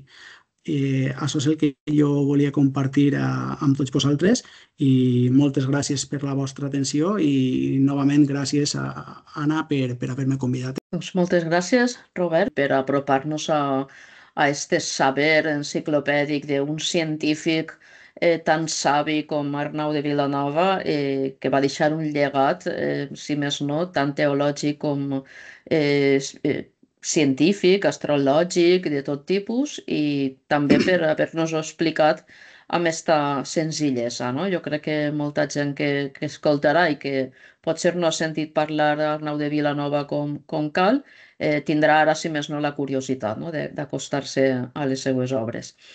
Doncs moltes gràcies i anem a continuar amb la intervenció del professor Vicent Escartí sobre la biblioteca de Pere Antoni Beuter, quan vulguis.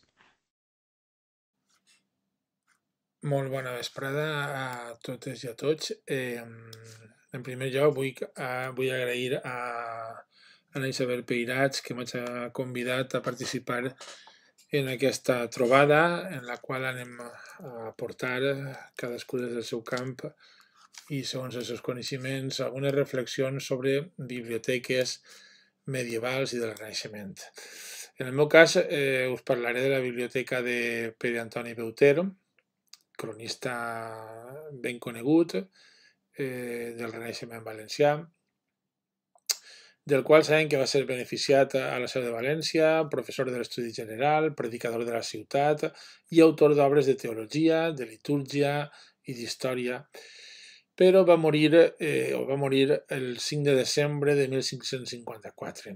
Si era recordat, bàsicament, és perquè va escriure una història de València de la qual va arribar a publicar només les dues primeres parts, la primera en català i la segona en espanyol, més una traducció i ampliació de la primera d'aquesta segona llengua ara esmentada.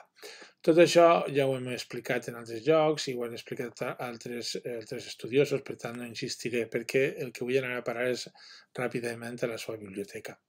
A nivell personal sabem que deixar una biblioteca ben nodrida, amb més de 300 títols diferents, al seu fill, un fill natural, Pere Lluís, de mare desconeguda, i que acabaria formant part de la Companyia de Jesús i destacaria a Évora, a Portugal, com a filòsof molinista. La biblioteca, de la qual conservem un inventari encara inèdit i poc estudiat, va ser subhastada a València.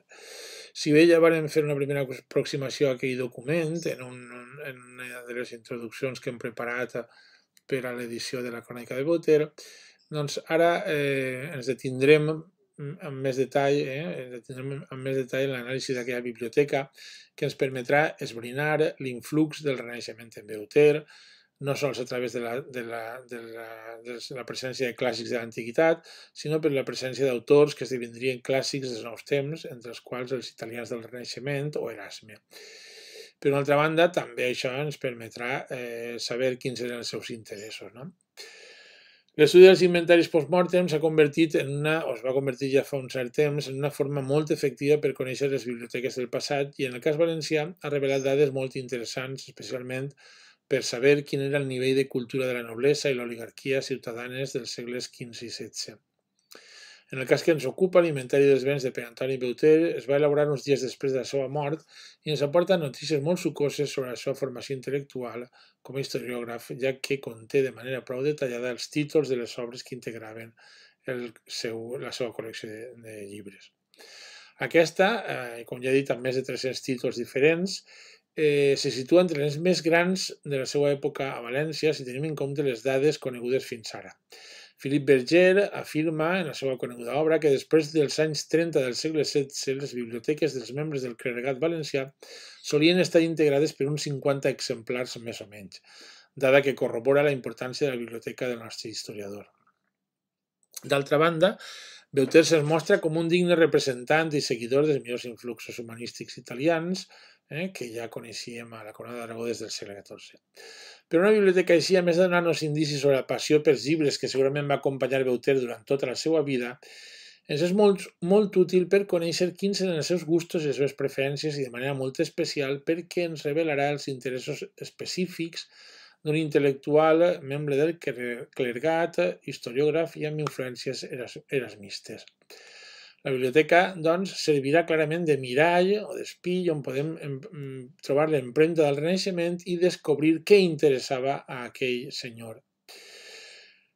Així doncs, la biblioteca beuteriana és una col·lecció de títols de temàtica religiosa, bàsicament, teologia, litúrgia, llibres bíblics i filosòfica, on es detecten molt pocs volums estrictament literaris, és a dir, del que actualment entendríem com a literatura d'entreteniment. De fet, d'aquests últims només destacaríem un llibre amb cobertes de pergamí intitulat Joan Boccaccio, al costat de la genealogia de Aurum Gentilium, també de Boccaccio, i un altre llibre amb cobertes de pergamí intitulat Novellino de Mansuccio, diu Salernitano, segurament en italià, com també un llibre amb cobertes de cuiro intitulat Dante, poeta en italiano. Ni rastre, doncs, de la literatura nacional que tants fruits destacats havia donat en el segle anterior, cosa de totes cridanera, ja que la prosa de Beuter en català, fluida, elegant i alleujada dels excessos llatinitzants de Roís de Corella o de Miquel Pérez, no sabem molt clarament quin o d'on la va prendre, quins van ser els seus models. Però, sens dubte, sobre la seva formació lingüística haurien pesat, dic jo, els textos jurídico-administratius amb els quals segurament estava familiaritzat. L'altre gran interès de Beuter va ser, després de la teologia i de la filosofia, la lectura de l'estudi d'obres historiogràfics. Aquesta matèria, i ara parlarem dels llibres de teologia i de filosofia, a aquesta matèria, a la historiografia, estan dedicats més de 50 títols, entre els quals trobem una majoria en llatí, des dels clàssics de l'antiguitat, com veurem, a més d'obres medievals, humanistes italians, etc. Però també apareixen textos en català i en castellà i en italià. Pel que fa a les obres en llatí, hem de remarcar un llibre amb cobertes de pergamí titulat Johannes Annius, aquest és fonamental, ja que es tracta de l'obra del dominicà i servidor del papa Alexandre VI Borgia, Giovanni di Nanni, més conegut per Joan Annio o Annius de Viterbo, i titulada Commentaria super opera actorum diversorum de antiquitatibus loquentium, que es publica el 1495 a Roma amb una dedicatòria als reis catòlics i per encàrrec del papa. Beuter va poder conèixer aquesta obra estant a aquesta banda de la Mediterrània o a la península itàlica, perquè sabem que Beuter va estar allà durant un temps. Sense cap dubte va atraure aquella obra a Beuter perquè el dominic italià enaltia València situant-la fins i tot per sobre de Roma i això va haver d'agradar molt a Beuter, el qual se ho va creure tot, va creure totes aquelles falòrnies que hi havia allà i va acceptar com a autoritats clàssiques i antigues les falsificacions que havia inventat el de Viterbo, la qual cosa li va portar que després amb el temps Beuter hagi estat criticat pels historiadors posteriors. Respecte als textos en romans, destaquen en català La conquista de privilegis de València, La crònica d'Espanya de Miquel Carbonell, Un flor sanctorum en romans, La història dels sants corporals de Daroca i La vida dels sants pares de l'Egipte.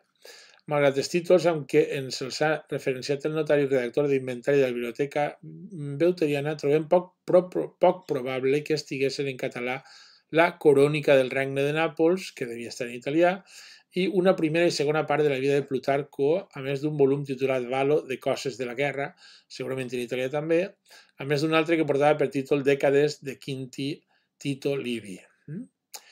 En castellà, el volum de textos que trobem és superior al dels títols en la llengua del país, cosa que es correspon perfectament amb la situació en què es trobava la llengua en l'àmbit dels textos impresos. Trobem los 4 libros primers de la Crónica de España, de Florian Docampo, unas crónicas de Aragón, de Fra Gauberto, la crónica del Cid Rois Díez, la crónica llamada El triunfo de los 9 más preciados de la fama, la crónica del rey don Pedro I de este nombre, rey de Castilla, la crónica del santo rey don Fernando III de este nombre, las décadas de Tito Livio en romance, la guerra de Alemania de don Luis de Ávila, el Inquiridión de los tiempos de Fra Alonso Venero, y en italià només apareixen 2 volums, uns comentaris de les coses de los turcos en italiano i un altre que portava per títol de los hechos del duque de Borbón en italiano.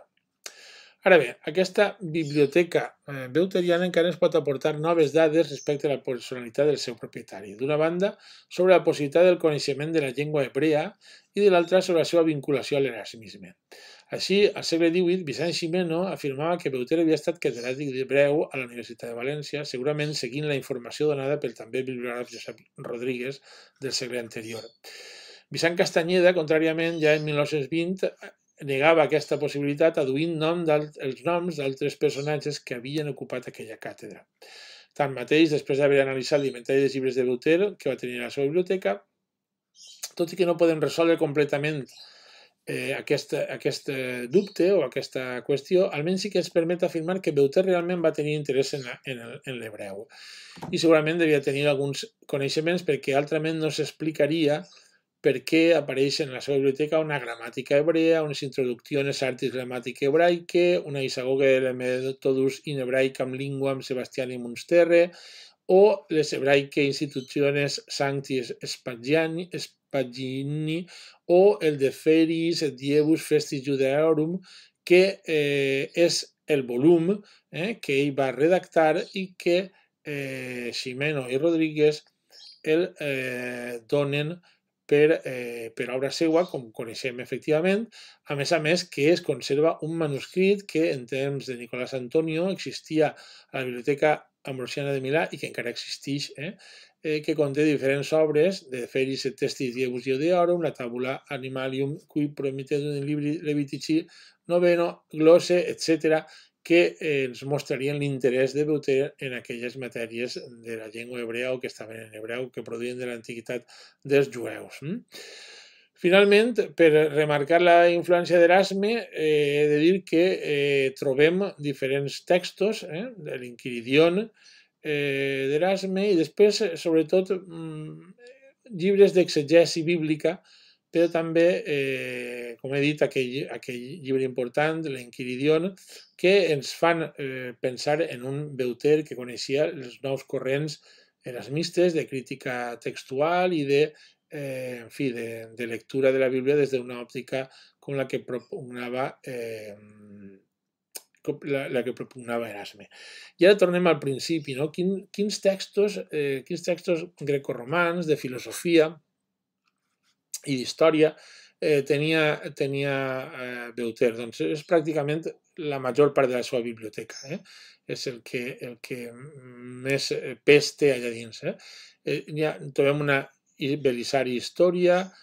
Totes aquestes obres, quan es publiquen, estan referenciades les edicions que podia haver tingut allà, etc. Però ara aniré ràpid perquè no em queda molt de temps. Doncs ja us he dit el Belisari Història, un primer, segon, tercer i quart d'Orígenes, la primera i segona part de la vida de Plutarco, un llibre amb cobertes de pergamí titulat Geografia Ptolomei, un Josefi Judei Opera d'Antiquitatibus, una retòrica de Ciceró, un llibre intitulat Apuleius, un Plinio de Naturali Historia, un Valeri Màxim, una obra de Corneli, d'Aristòtils, i vaig saltant, de Pomponio Mela, el Josefi Judei, les dècades de Tito Livia cobertes de pergamí, etc. Per no fer això una comunicació on només hi ha títols d'obres d'aquelles característiques. Bé, a banda d'aquesta possibilitat, és a dir, d'aquesta biblioteca que hem configurat, que serien els llibres que ell hauria llegit, doncs em convé assenyalar una altra qüestió per conèixer les seues lectures, és a dir, tenim una biblioteca però també tenim les referències que hi donen les seues obres. No m'entretindré perquè ja em queden només 2 minuts per als 15 minuts que tenim assignats, però en els pròlegs, especialment de la primera part de la història de València, trobem un Valeri Màxim, Homer, Silio Italico, Herodoto Licarnassio, Malco, el Comestor, Quinto Fabio Pictor, Sempronio, Trogo, Pompeyo, Justino, Marco, Cató, Portio, el llibre d'Antiquitats i el Velo Judaico de Josefo, el Teodorico, etc. Això només en la primera part de la història de València. En la segona part, encara que està en castellà, i sense ànim de ser exhaustius, si mirem les notes marginals, trobem Titus Livi, Plini, Espartià, Xenofont, Ovidi, Semproni, Marc Varró, Cató, Procopi, Ciceró, Estrabó, Florus, Plutarc, Filòstrat, Ptolomeu, etc. I en aquesta segona part, al final del volum, apareix una taula on figuren los autores de quien se sacó lo que en estos escritos, en estos libros va escrito. Y ahí tenim Aulo Gelio, Arquíloc de Paros, Corneli, Tàcit, Diodor Sícul, etc., que no vaig a recitar. Per tant, a banda de la biblioteca de Beuter, que seria el seu material de treball primer, havia tingut accés a altres biblioteques segur a través d'aquestes citacions o per referència d'altres autors, és a dir, que citava de segones, però havia accedit a aquells autors també clàssics que en aquell moment estaven de moda en la cultura de la Corona d'Aragó. Comptat i debatuda, la biblioteca beuteriana, i en això intentaré acabar, ens demostra clarament els interessos de qui la va conformar: teologia, religió, bíblia, litúrgia, pietat popular, filosofia, història, llengua llatina, castellana i hebrea, retòrica, etc. Inclús podem ressenyar algun llibre de caràcter molt més pràctic, així que trobem un poc de tot. I tot això al costat de clàssics llatins, d'alguns humanistes italians, Erasme, que era el pensador més modern del seu temps. Beuter era, sens cap dubte, un home que sentia curiositat per les lletres i pel món en què es movia. Per això, en les parets d'aquell estudi seu hi havia, segurament, com a complement de les seves lectures, un paper intitulat Scriptio Totius Terrae Sancte, al costat d'un altre paper intitulat Tramuntana, Grego, Levante, Sirocco, i un mapa mundi en paper, és a dir, el seu estudi estava decorat amb aquestes imatges del món, dels mapes que diríem nosaltres ara. Enigmàticament també apareixen 3 papers en la paret, en l'un lo turc, en l'altre el rei de França i en l'altre Barbarossa. Recordeu que són 3 personatges que estaven de moda en aquell temps, que fins i tot apareixen, si no recorde malament, un parell d'ells apareixen en quadres de l'arxiu del patriarca, de la casa del patriarca Rivera. 2 d'ells, per cert, o els 3, per cert, eren els majors enemics de la monarquia hispànica. Aquí un intel·lectual com Beuter ajudava a bastir ideològicament el seu edifici a partir de la narració de la història segons allò que més convenia al seu receptor i, entre altres coses, fent el canvi de llengua al castellà i justificant-ho amb la creació d'una sola monarquia per a tot el territori hispànic. Més enllà dels 4 pares de la seva biblioteca personal, per Antoni Beuter és evident que va consultar moltes més obres que no figuren a l'inventari post-mortem dels seus béns, i entre aquelles un bon grapat de clàssics grecorromans, com hem vist. Segurament tenia a la seva disposició la biblioteca de la Seu de València i de l'Estudi General. encara hi havia la possibilitat de consultar llibres en altres biblioteques, d'amics, de coneguts, etc. I més enllà dels murs de València, Beuter sabem que va viure un temps a Roma. L'univers librari beuterià, doncs, era molt més extens que la biblioteca de sa casa, però aquesta biblioteca de casa seva ens permet conèixer quins van ser els seus interessos i com en el seu temps Beuter va ser un lector avançat, un lector que estava al corrent del que hi havia de les modes erasmistes o de les modes humanístiques d'Itàlia. Moltes gràcies. Moltes gràcies, Vicent, per la teua intervenció tan detallada sobre la biblioteca de Pere Antoni Beuter.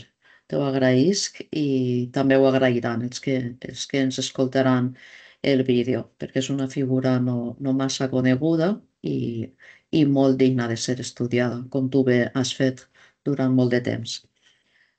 Amb això arribem a la fi del seminario. Y después de todas las intervenciones que hemos realizado, tanto desde la biblioteca del Equipont, la biblioteca de Hernando Colón, el inventario de libros del Inquisidor y la biblioteca de Pere Antonio Beuter y de Arnau de Vilanova, damos por concluido este seminario dedicado a luces y sombras, bibliotecas medievales y renacentistas, esperando que sea del interés de todos cuantos puedan escuchar y ver este vídeo, y emplazándonos a la semana siguiente en la que vamos a hacer otro seminario, en este caso relacionado con las joyas y la cultura y el poder del Renacimiento en la Venecia tardomedieval. Muchas gracias por seguirnos aquí en el canal del Ciclo Ultreya